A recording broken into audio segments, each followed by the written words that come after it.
Oi, pessoal, tudo bem? Eu sou Letícia e hoje agora a gente vai estudar sobre o estado geral do paciente, então doenças e condições que podem afetar o tratamento endodôntico, tá? Esse resumo é baseado na aula ministrada pelo professor Ricardo Savioli.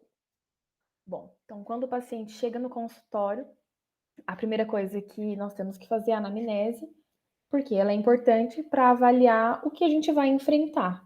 Então, não apenas o dente, mas quais outros problemas, quais outras doenças que o paciente tem que podem interferir na forma com que a gente vai trabalhar, ou o que vai ditar da gente, de alguma medida preventiva que a gente tenha que fazer. Então, fatores que podem modificar a conduta clínica, ou, em alguns casos, até mesmo impedir de forma transitória ou definitivamente o tratamento. Então, a gente vai abordar sobre o estado geral do paciente, né, saúde, limitações, doenças que ele pode ter, dentes e estruturas adjacentes e alguns outros fatores. Bom, com relação ao estado geral do paciente, com relação à idade, a idade não é um fator impeditivo do tratamento endodôntico, mas junto com ela vem algumas características para a gente tomar cuidado, para a gente considerar. Então, limitações físicas, pacientes que são mais idosos, eles têm uma dificuldade de locomover, de levantar, de manter a boca aberta. Esses pacientes mais idosos, possuem uma atresia da câmara pulpar, então às vezes é difícil a gente conseguir acessar com rapidez, com facilidade o canal. Importante separar a idade cronológica da idade dental. Então, pode não haver equivalência, já que os jovens podem ter um canal atrésico e uma câmara reduzida devido a algum trauma, por exemplo, tá? E isso pode ser visto em algumas radiografias. Então, a idade ela não vai falar, você pode ou não fazer o tratamento. Tem algumas limitações que interferem durante a consulta. Estado de saúde. Então, quais doenças que o paciente possui, se a saúde física ou se a mental ela está seriamente comprometida. Até o caso endodôntico mais simples, ele pode se transformar num problema que é extremamente difícil. O paciente ele deve ser avaliado tanto físico quanto mentalmente. O dentista nunca deverá fazer o diagnóstico médico mediante a simples história clínica. Então, não pode falar, sua diabetes está 98, tá? Você já é diabético. Não é a gente que faz esse diagnóstico, tá? A gente avalia aquela situação, dá algumas orientações, mas tem coisa que a gente tem que encaminhar o paciente para ele realmente buscar o atendimento médico específico, tá? Então, se a gente suspeitar de alguma enfermidade de ordem geral, devemos colocar os pacientes na mão do médico e requerer deste as respectivas informações e orientações. Com relação à avaliação física, a maioria das condições não contraindica a terapia endodôntica. O paciente deve ser clinicamente avaliado a fim de que se possa adequar o tratamento ao caso. As considerações a seguir são propostas não como um tratamento completo sobre o assunto, mas como orientações que nós profissionais devemos observar durante o planejamento do tratamento. Então, doenças cardíacas, distúrbios sanguíneos, diabetes, câncer, enfim, vários desses fatores. Doenças cardíacas, doença cardíaca reumática, doença cardíaca congênita, sopro cardíaco, endocardite, chagas, tá?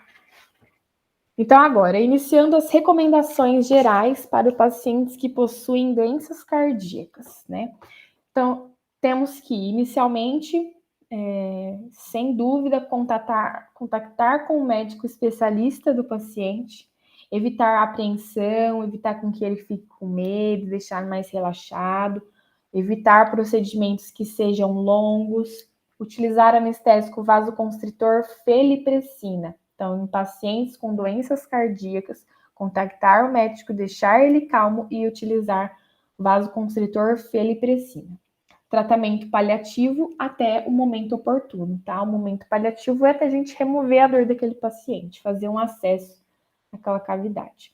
Cuidado com o paciente portador de marca-passo, porque o uso de ultrassom e do localizador apical pode interferir na frequência desse equipamento. Então, o anestésico com vasoconstritor, que é a felipressina, e ele é um análogo sintético da vasopressina, que participa da regulação da pressão arterial. Então, o seu uso ele vai acarretar na construção de vasos. E dentre os anestésicos com felipressina, citeneste, citocaína, biopressin. As contraindicações, então, pacientes que sofreram infartos, isquemia coronária. Para gestantes, lidocaína 2%. Com relação à prevenção da endocardite bacteriana, então, o tratamento dentário, o procedimentos cirúrgicos ou instrumentação envolvendo superfícies mucosas ou tecidos contaminados podem causar bacteremias transitórias.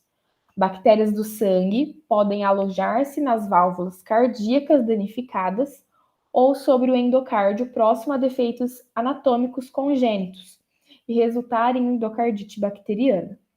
Entretanto, é impossível predizer qual paciente vai desenvolver essa infecção ou qual procedimento vai ser o responsável por isso. Portanto, os antibióticos profiláticos são recomendados para pacientes em risco e que serão submetidos àqueles procedimentos que podem causar bacteremia. É importante que os antibióticos sejam iniciados pouco antes, mas não vários dias antes do procedimento, geralmente 1 hora antes do procedimento. E quais são, então, pacientes que se recomenda a profilaxia antibiótica? Paciente com válvula cardíaca protética, malformação cardíaca congênita, história prévia de endocardite bacteriana, com enxerto halogênico, então de coração, de rim, de fígado, pacientes que são imunocomprometidos, estão com HIV, que estão fazendo quimioterapia, paciente com febre reumática, com distúrbios sanguíneos, com diabetes mellitus descompensado. Uso de antibióticos e a realidade atual. Então, cuidados gerais na prescrição da quantidade exata de comprimidos e orientar para que ele tome exatamente no horário. Tá? A gente tinha conversado aqui na aula da terapêutica medicamentosa em endodontia que o que mais acontece é prescrição incorreta desses medicamentos e a automedicação. Então, temos que prescrever a quantidade exata das cápsulas, dos comprimidos e orientar para que ele tome no tempo adequado, tá? Então, os antibióticos e a posologia recomendado. A profilaxia padrão, a primeira opção, como eu havia falado no outro estudo, é a amoxicilina.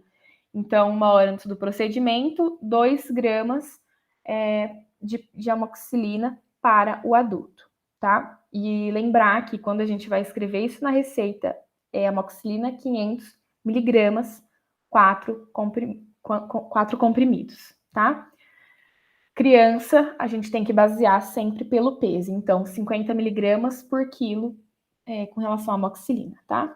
Pacientes que são alérgicos à penicilina, a gente pode utilizar clindamicina, cefalexina, eritromicina. Eu vou abordar apenas a clindamicina, que é o outro medicamento mais utilizado, mas essa tabela ela está disponível aqui. Então, a clindamicina no adulto é 600 miligramas, na criança geralmente não é utilizado, tá? Então, prioriza a eritromicina, tá? A clindamicina 600 miligramas. A clindamicina, geralmente, ela tem de 300 e tem de 150 miligramas. Ou são 2 comprimidos de 300, ou são 4 comprimidos de 150 miligramas. 1 hora antes do procedimento.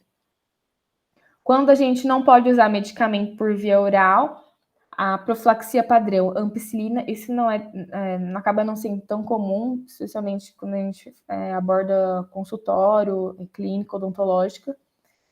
Profilaxia padrão, ampicilina, então adulto, 2 gramas, criança, 50 miligramas por quilo, 30 minutos antes. Paciente alérgico, clindamicina, adulto, 600 miligramas, 1 hora antes, criança, 15 miligramas por quilo. Bom, abordamos, então, sobre pacientes com doenças cardíacas. Então, várias coisas são importantes da gente analisar, né? Pacientes que possuem distúrbios sanguíneos. Quais distúrbios sanguíneos? Então, anemia, diminuição do número de células vermelhas durante procedimentos estressantes, eles são mais suscetíveis ao choque, principalmente quando há maior perda de sangue, anemia falciforme, a gente tem que usar a profilaxia antibiótica e contato com o médico. Leucemias. Então, nas leucemias são acompanhadas quase sempre de anemias, então são distúrbios de coagulação e infecções recorrentes ou persistentes. Agudas, conduta hospitalar, e crônicas, seguir a orientação do oncologista. Então, contato com o médico, quando tiver algum paciente que tenha leucemia. Com anemia, também contato com o médico e tem que fazer a profilaxia antibiótica. Trombocitopenias, então deficiência de plaquetas, sangue circulante, hemofilia, desordem hereditária limitada ao homem com predisposição a sangramento e hemorragia. Com relação ao diabetes. Diabetes a gente tem que prestar muita atenção porque é muito comum pacientes chegarem para serem atendidos e que são diabéticos.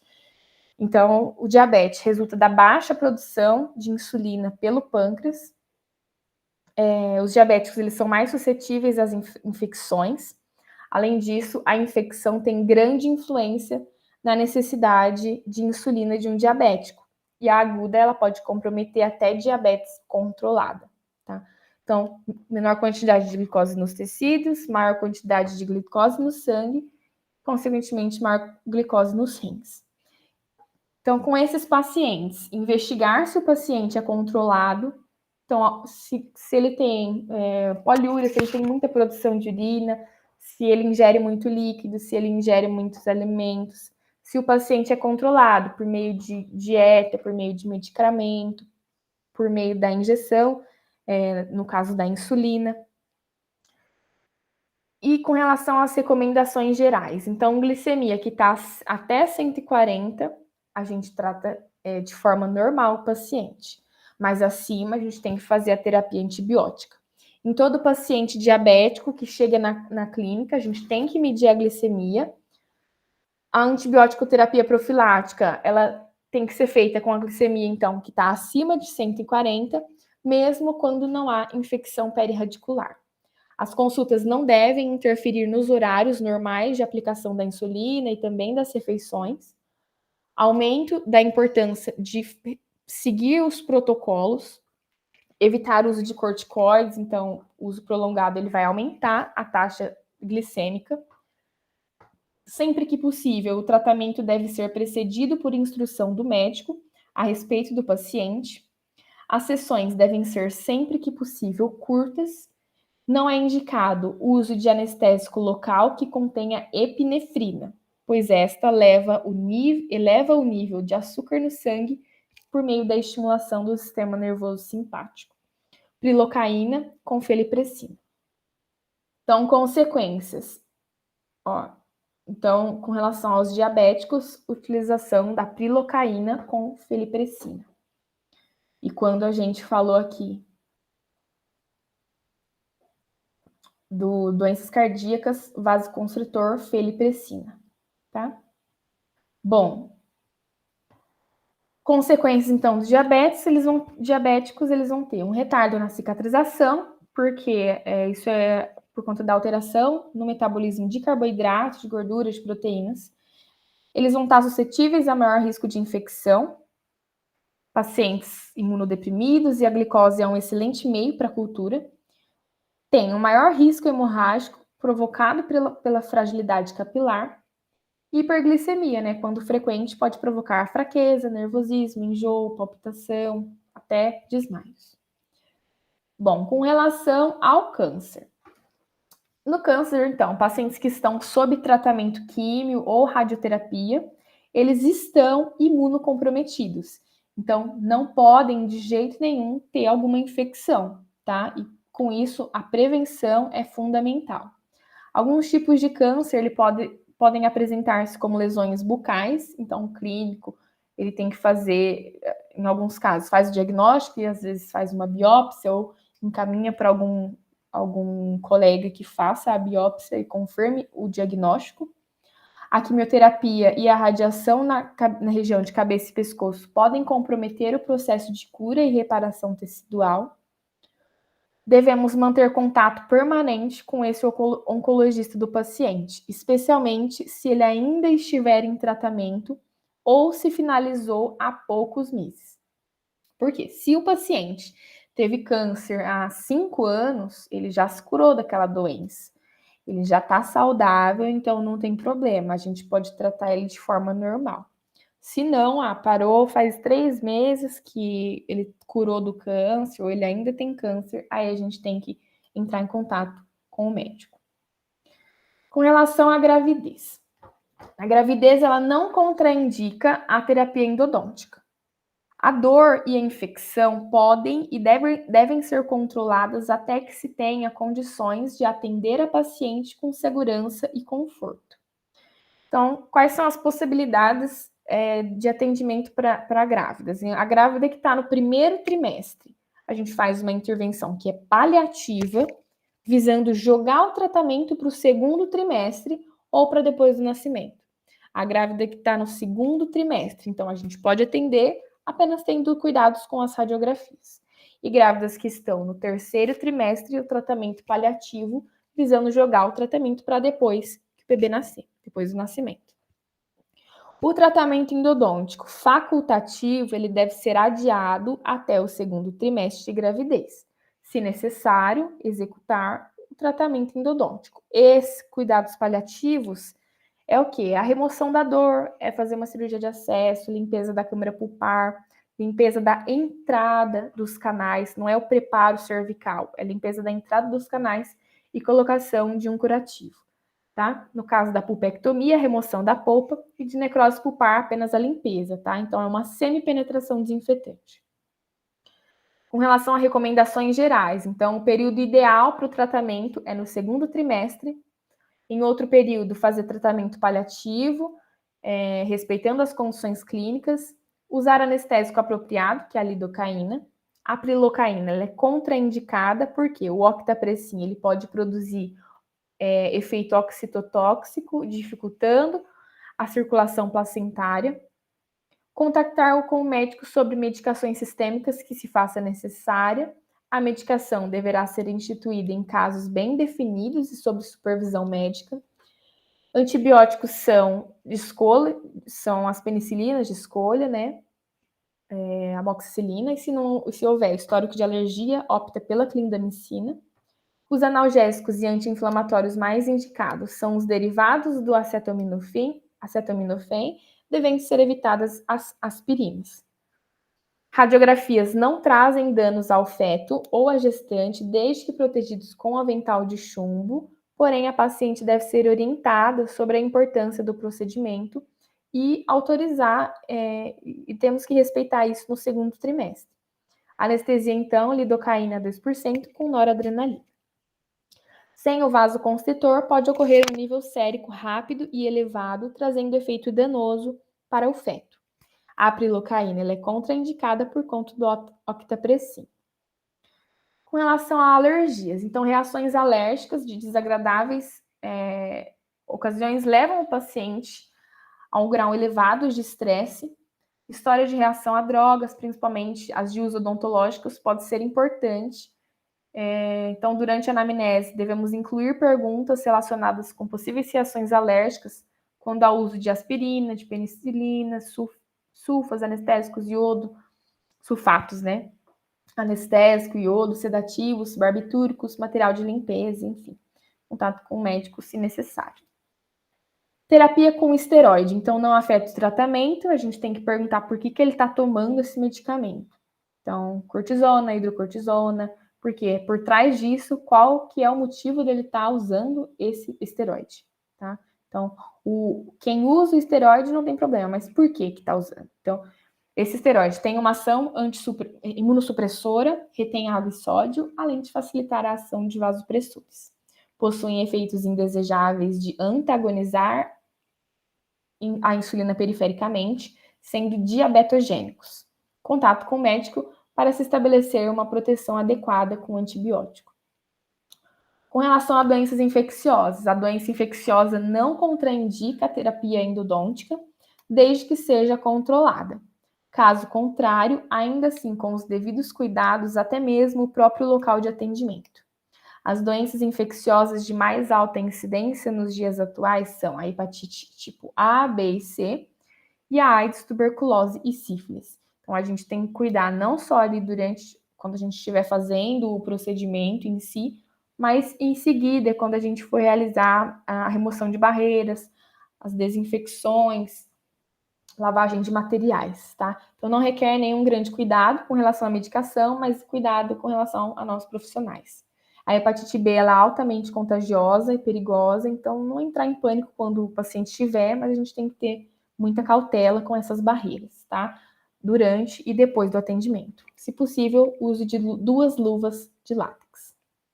Pacientes toxicômanos. Então, a cocaína é a que mais pode gerar problemas quando do tratamento, porque ela vai causar nervosismo, agitação, arritmia, hipertensão, insuficiência cardíaca, paranoia, alergia à droga.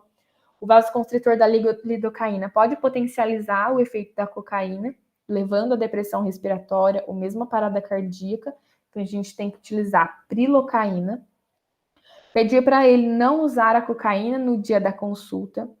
Risco de endocardite bacteriana, então recomenda-se uma profilaxia antibiótica, apresenta também alterações na coagulação sanguínea e no tempo de sangramento. Durante a anamnese, perguntar diretamente se ele é usuário de droga e explicar as possíveis complicações. Temos que ser bem sinceros e esse paciente também tem que colaborar falando para a gente qual é a sua situação. Com relação à avaliação mental, então, pacientes que informaram problemas mentais em sua história médica ou dão o nome de seu psiquiatra, provavelmente não serão problemas. O dentista frente a um paciente emocionalmente alterado não pode distorcer para mais ou para menos a realidade do tratamento, entendendo seu conflito de uma forma polida, firme, clara, explicando como vai desenvolver o tratamento, né? O tratamento proposto. Muitos dos problemas psicológicos, eles podem ser superados por meio de um atendimento que é gentil, atencioso e que é honesto.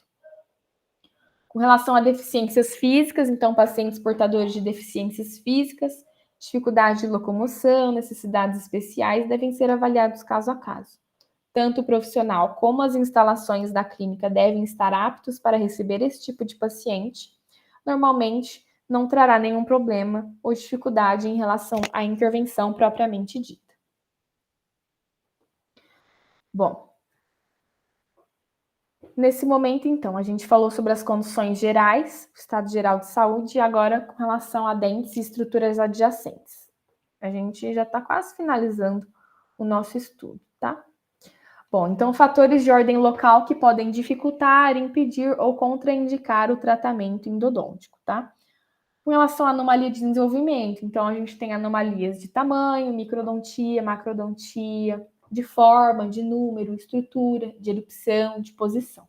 E aqui são algumas delas. Então, microdontia, macrodontia, geminação, fusão, dilaceração, que é a raiz que é bem curvada, dentes invaginatos, dentes supranumerários, dentinogênese imperfeita, aplasia de esmalte dentina, displasia dentinária, dentes impactados, ectópicos, girovertidos, então depende da sua localização.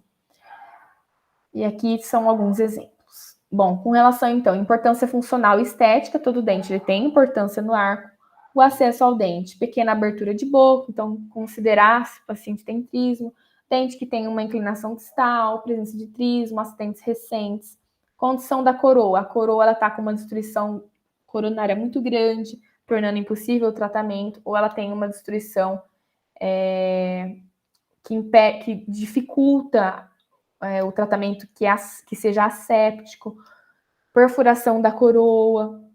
Tem como eu colocar, por exemplo, isolamento absoluto, grampo naquele dente. Então, vários fatores devem ser considerados. Condições da raiz, fratura de raiz, então perfuração patológica ou acidental. Acesso à zona apical da raiz, o primeiro 1/3 apical ao forame radicular. Então, canal que seja tortuoso, atrésico, presença de calcificações pulpares, instrumento fraturado no canal, corpos estranhos no interior, desvio do canal com ou sem perfurações. Bom, então condições da região periapical, reabsorção apical da raiz, áreas patológicas periapicais extensas, cisto periapical, raízes incompletamente formadas, força, então apsificação ou espera a formação do ápice, presença de exudato periapical permanente, persistente, né? Luxação e intrusão. Luxação, então, injúrias que envolvem tecidos de suporte dos dentes raramente deixam de envolver a polpa. E intrusão, o prognóstico é bom desde que reposicionamento aconteça logo depois que houve a lesão. Falhas posteriores ao tratamento, então, na maioria das vezes, se deve, entre outras causas, a erro do diagnóstico, na seleção de casos e no tratamento e obturação do canal radicular realizados anteriormente. Lesões endopério, então, se a lesão periodontal é primária, o resultado da terapêutica é precário. Se a lesão periodontal é secundária à lesão periapical, o resultado é favorecido. Então, nesses casos, lesão endopério, tratamento pelo periodontista e pelo endodontista.